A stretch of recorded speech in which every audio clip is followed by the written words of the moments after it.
कैसे एक मछली हवा में तैरी और एक खरगोश पानी में। एक बार की बात है, एक बूढ़ा आदमी और उसकी पत्नी एक छोटे से गांव में साथ रहते थे। वे खुश रह सकते थे अगर बूढ़ी औरत को सही समय पर अपनी जुबान पर काबू रखने की समझ होती।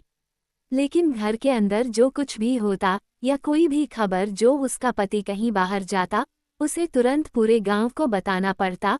और ये कहानियां तब तक दोहराई और बदली जाती जब तक कि अक्सर बहुत सारी शरारतें नहीं हो जाती और बूढ़े आदमी को इसकी कीमत चुकानी पड़ती। एक दिन वह जंगल की ओर जा रहा था। जब वह जंगल के किनारे पहुंचा तो वह अपनी गाड़ी से उतरा और जंगल के किनारे चलने लगा। अचानक उसका पैर इतनी नर्म जगह पर पड़ा कि उसका पैर धरती में धंस गया। यह क्या हो सकता है? उसने सोचा, मैं थोड़ा खोदकर देखूंगा। इसलिए उसने खोदा और अंततः उसे सोने और चांदी से भरा एक छोटा सा बर्तन मिला। ओह, क्या किस्मत है! अब काश मुझे पता होता कि मैं इस खजाने को अपने साथ घर कैसे ले जा सकता हूँ, लेकिन मैं इसे अपनी पत्नी से कभी नहीं छिपा सकता।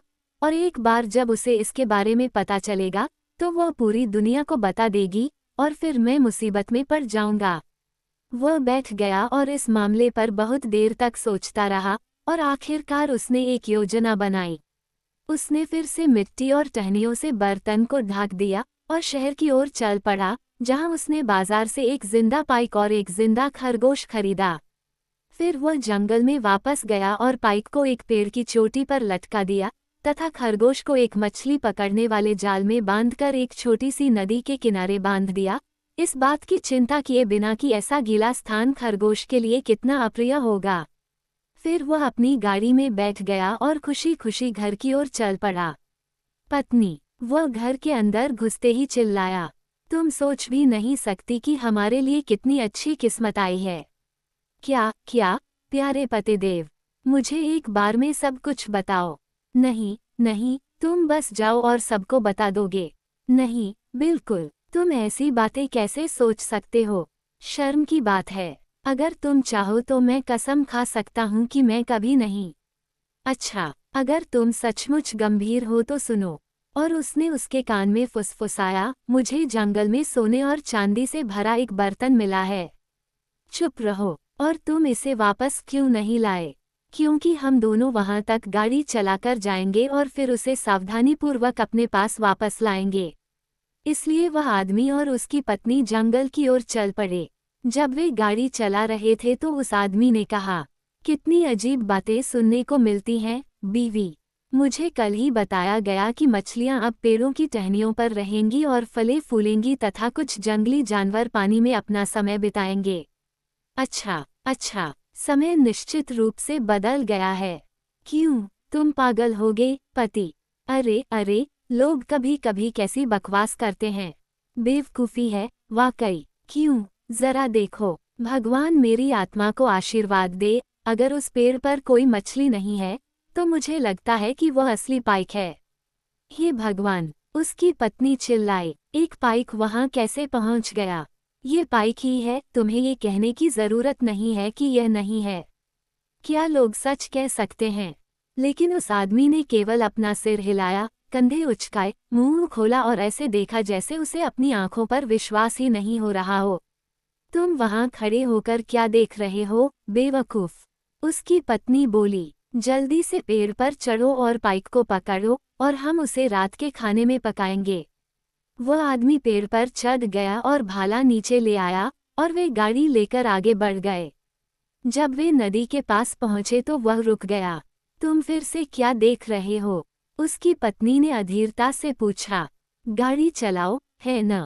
क्यों, मुझे लगता है कि मैंने जो जाल बिछाया है उसमें कुछ हिलता हुआ दिखाई दे रहा है। मुझे अभी जाकर देखना चाहिए कि वह क्या है।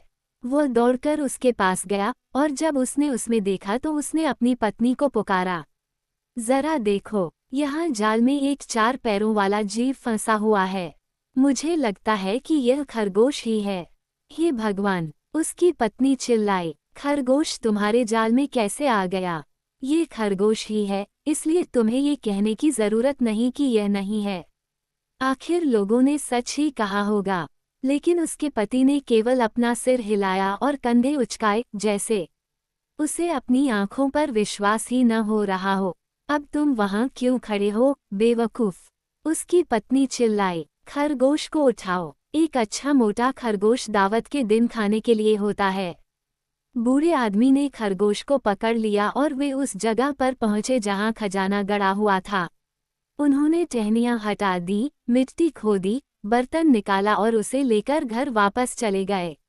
और अब बूढ़े दंपत्ति के पास बहुत सारा पैसा था और वे खुश और आरामदायक थे। लेकिन पत्नी बहुत मूर्ख थी। हर दिन वो बहुत से लोगों को खाने पर बुलाती और उन्हें दावत देती, जब तक कि उसका पति काफी अधीर नहीं हो गया। उसने उसे समझाने की कोशिश की, लेकिन वह नहीं मानी। तुम्हें मुझे उपदेश देने का कोई अधिकार नहीं है, उसने कहा। हमने मिलकर खजाना पाया है और हम मिलकर इसे खर्च करेंगे। उसके पति ने धैर्य रखा, लेकिन अंततः उसने उससे कहा, तुम जो चाहो करो, लेकिन मैं तुम्हें एक पैसा भी नहीं दूंगा। बुढ़िया बहुत क्रोधित हुई। ओह, ये कैसा निकम्मा आदमी है जो सारा पैसा खुद ही खर्च करना चाहता है। लेकिन थोड़ा रुको और देखो मैं क्या करती हूँ। वह अपने पति की शिकायत करने राज्यपाल के पास गई। हे मेरे स्वामी, मुझे मेरे पति से बचाओ। जब से उसे खजाना मिला है, तब से वह कोई संतान नहीं है। वह केवल खाता पीता है, काम नहीं करता और सारा पैसा अपने पास ही रखता है। राज्यपाल को महिला पर दया आ गई और उन्होंने अपने मुख्य सचिव को मामले की जांच करने का आदेश दिया। सचिव ने गांव के बुजुर्गों को बुलाया और उनके साथ उस आदमी के घर गया। उन्होंने कहा, गवर्नर चाहते हैं कि आपने जो भी खजाना पाया है, उसे मेरी देखभाल में दे दें। आदमी ने कंधे उचकाकर कहा, कौन सा खजाना? मैं खजाने के बारे में कुछ नहीं जानता। कैसे? तुम्हें कुछ नहीं पता? तुम्हारी पत्नी ने तुमसे शिकायत क्यों की है? झूठ बोलने की कोशिश मत करो। अगर तुम सारा पैसा एक बार में नहीं सौंपोगे तो तुम पर मुकदमा चलेगा कि तुमने राज्यपाल को बिना बताए खजाना इकट्ठा करने की हिम्मत की। माफ कीजिए, महामहिम, लेकिन ये किस तरह का खजाना था? मेरी पत्नी ने इसका सपना देखा होगा और आप सज्जनों ने उसकी बकवास सुनी होगी।